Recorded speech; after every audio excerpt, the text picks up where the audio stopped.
Shoqata Rajonale e Futbollit Shkodër ka zhvilluar asamblenë e përgjithshme zgjedhore, ku morën pjesë 19 anëtarë të shoqatës, të përfaqësuar nga 27 delegat. Asamblea Përgjithshme Zgjedhore, me unanimitet të plot, vendosi të zgjedh Lazar Matiajin si kryetar i Shoqatës Rajonale të Futbollit Shkodër për një mandat 4 vjeçar. Në fjalën pas rizgjedhjes, Lazar Matia theksoi se kjo detyrë e ngarkon me një përgjegjësi edhe më të madhe se ç'kishte më përpara. Asambleja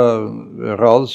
normalisht ishte edhe asambleja zgjedhore, sepse ishte edhe marrimi i mandatit 4 vjeçar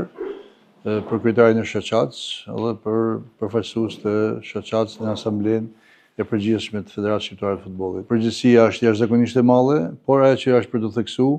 sepse ndryshe nga mandati i parë si kryetar shoqatës, ky mandat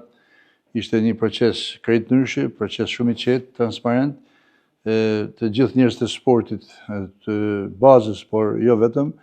në mënyrë unanime propozuan emrin tim për kandidat për kryetar të Shoqatës Rajonale të Futbollit Shkodër për 4 vjeçarin e ardhshëm.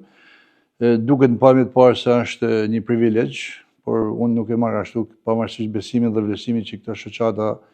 më kanë bërë, unë e shoh si përgjegjësi shumë të madhe, sepse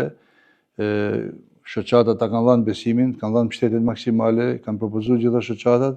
kështu që ky mandat mendoj që duhet të jetë mandati i besimit të këtyre shoqatave, që ne të punojmë më shumë,